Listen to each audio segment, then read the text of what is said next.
Five things that nobody really knows about me. Hmm. I wonder if the statute of limitations might run out on some of these.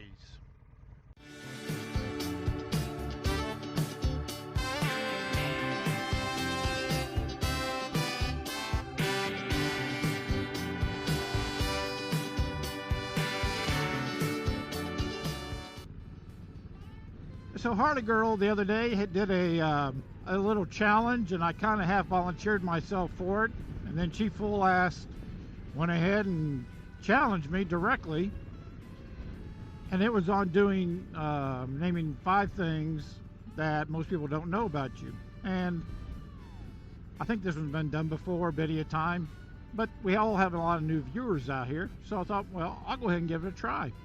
So thanks again to Harley Gurl up above. If you haven't, if you don't know who she is, check out her channel. If you like what you see, do subscribe.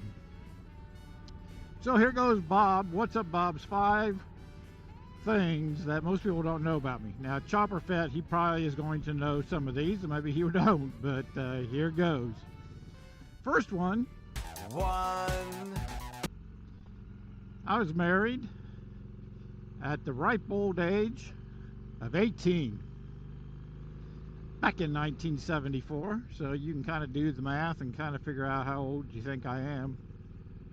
I was almost 19 actually, by just a couple of months, and I'm still married to that sweet little lady after 47, going to be 48 years. So I think that's kind of a cool thing. Nowadays most folks are waiting till later in life to get married, and there's nothing wrong with that. We went ahead and got married because we want to get on with our lives, and next thing you know, we're getting on with our lives, and in that first year we have a kid. We were like kids raising kids, but we did okay because we had our Dr. Spock book, so I mean, you couldn't go wrong with that.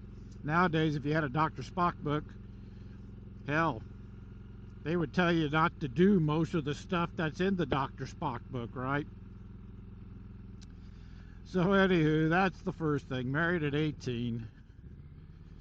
I've loved every minute, and I've loved every minute with my wife, that's for sure. Second one.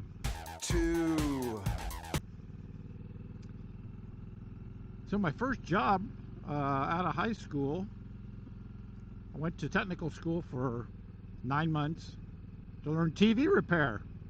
And so that's what my first job was. I was a TV repairman, and I was a TV repairman for, I don't know, better part of 18 years, give or take. Found a job. They had a placement in the electronics school, and they placed me in a little town called Independence, Kansas, a great town to raise a family in.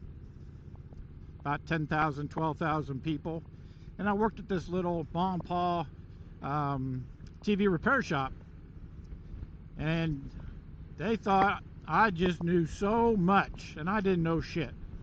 But it was one of those deals where tubes were kind of on the way out, and transistors and integrated circuits, that was the new thing they were putting in TVs. And I knew all about that, but I didn't know anything about tubes.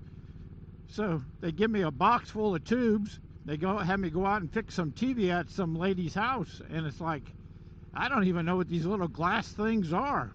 Well, I knew what they were, but I had no experience with them. So it was a good partnership with the TV repair shop, because I knew about the new electronics that were coming out. They knew nothing about it. I knew nothing about tube theory, or very little, and they helped guide me along and help me figure out how to fix TVs with tubes in them. So, you know, did that for 18 years. That was pretty cool. So my next job then, for, I don't know, the next 18, 20 years, till I retired. This is number 3 on the list, by the way, in case you're keeping track. 3. I was a telecommunications engineer. was the guy responsible for communications on those cell towers from one tower to the next, or getting that communications to a cell phone eventually. And actually, when I started out working, the first company I worked for was Arco Pipeline. Their headquarters happened to be in Independence, Kansas. And I knew nothing about telecommunications. I knew how to fix televisions. There was a cool guy that was there. His name was Ed Doherty.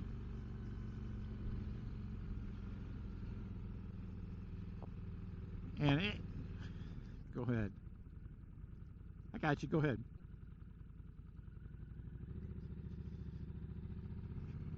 And Ed used to work on TVs years ago, and he told me, he said, Chief, he called everybody Chief.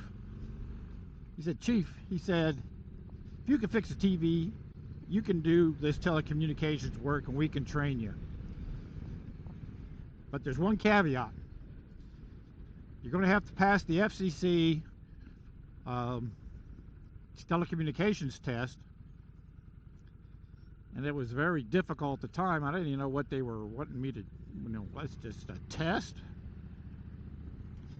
Well, they said, yeah, you got 6 months to pass this test, because if you can't pass it, we're going to let you go. I thought, holy shit. I went from a secure job,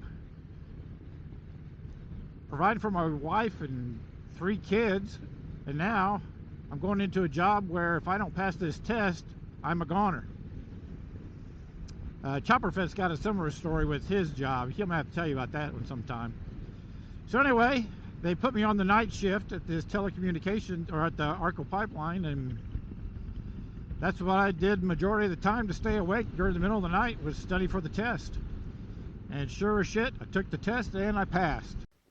My boy, you won! You did it! You did it! I knew you would! So, from there I went to Sprint, who you guys had all heard of up until here about a year ago when they were bought out by T-Mobile. And I was their microwave engineer. And again, these companies took what I think is so cool, they took a chance on me without having any college education whatsoever, any knowledge of what they were doing as a company, and they had the faith in me that I could do the job. And I don't know if that's always the case nowadays. Everybody, it seems like, has to have a piece of paper or something from a college or something to get any kind of an entry-level job. And both of these companies just took the risk on me, and I'll be ever be excuse me, I'm getting all choked up. I'm ever beholden to them for putting that trust in me, and I'm ever beholden to God above for guiding me through all of it, some tough times that were in there. So that's number 3. Number 4, we're going to change gears. Vacations. I love vacations. Can't always afford vacations, but I love them. And I have 2 favorite vacation type of spots. One's the mountains. I love being up in the mountains with the fresh air, the beauty, the vistas, incredible. But here's the kicker. I am scared to death of heights. I am scared out of my pants of heights.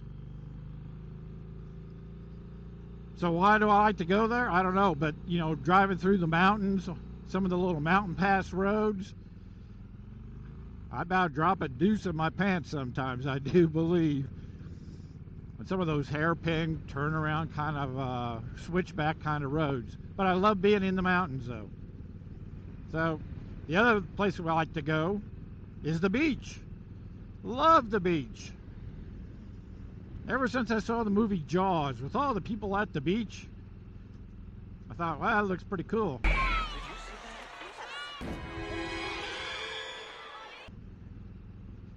But here's the kicker.